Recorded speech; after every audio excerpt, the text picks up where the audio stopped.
Hello, my lovelies. My name is Irene Claire. If you're new here, welcome. And if you're returning, thank you for coming back. So this here is 10 months of me growing out my gray hair. I cannot believe that I'm almost to my 1 year mark. It's weird, like time flies by, but it also takes forever when you're growing out your gray hair. But then it doesn't. It seems like just the other day I was making my first video about starting this journey.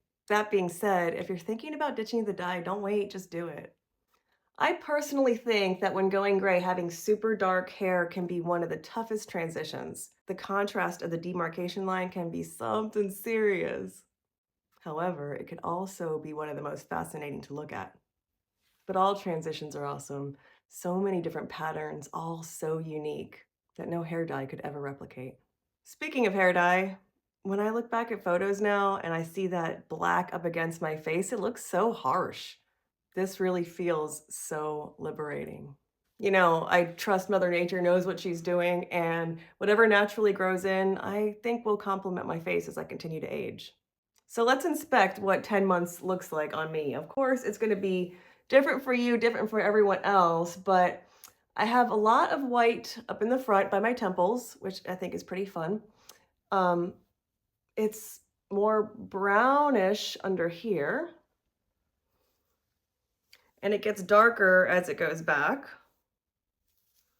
Let me flip.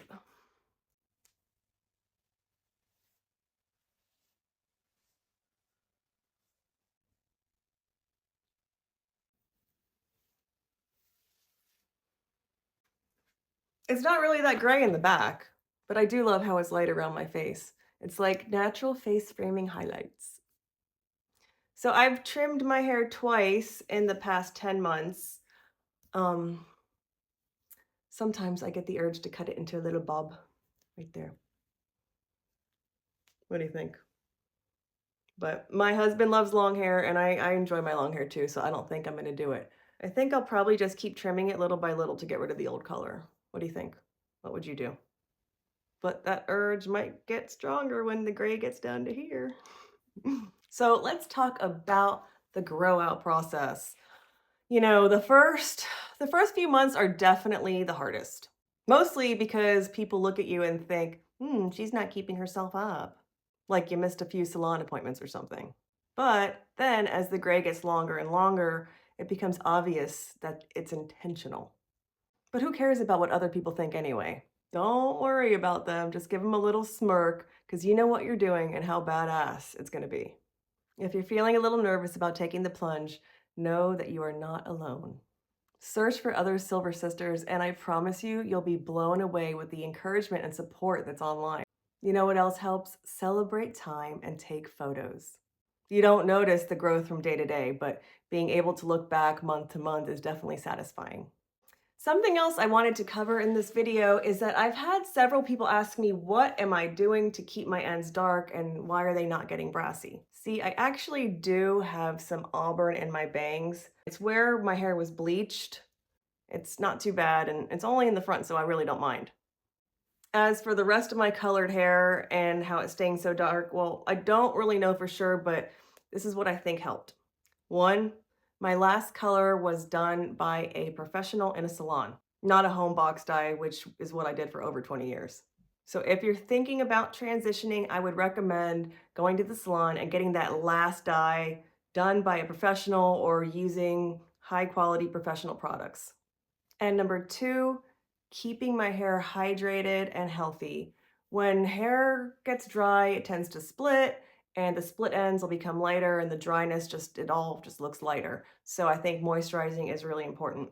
My hair care routine has definitely changed through this grow out. Much more thought and intention goes into wash days and styling. For example, I've been using better quality products. I now am currently using Olaplex shampoo and conditioner, and then I also apply a mask once a week. Sometimes it's Olaplex, and sometimes it's Maui Heal and Hydrate with shea butter. I'm going to go ahead and link these products in the description for you, by the way. I always dry my hair with a microfiber towel now to help prevent any breakage. And when I tie it up, I make sure to use a silk or satin hair tie. While it's still wet, I apply Argan Oil to help seal in the moisture. I also make sure to use a heat protectant before I start using any heat tools when styling. Please don't ever skip this step if you plan on using your heat tools. And make sure you're using your heat tools on a medium setting. I do have a spot right in here that started to get yellow. And I don't know if it's because I forgot to use the heat protectant one day or if my tool was on too high. I'm not really sure what I did, but I definitely burned my hair. So now that I have spots that have yellowed, I have incorporated purple hair shampoo about once or twice a month. I've been using Matrix and I'm pretty happy with how it brightens it. Keeping gray hair happy and healthy definitely requires maintenance, far from letting yourself go. Well, I think that's about it for today. Is there anything else you're curious about or any questions you may have about the path to gray? I'm here for you and I'd be happy to make a video reading and answering questions. If there are enough, that is, so make sure to comment below.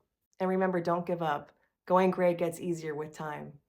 Embrace the process, find support, celebrate milestones, and most importantly, love yourself throughout every step of the way.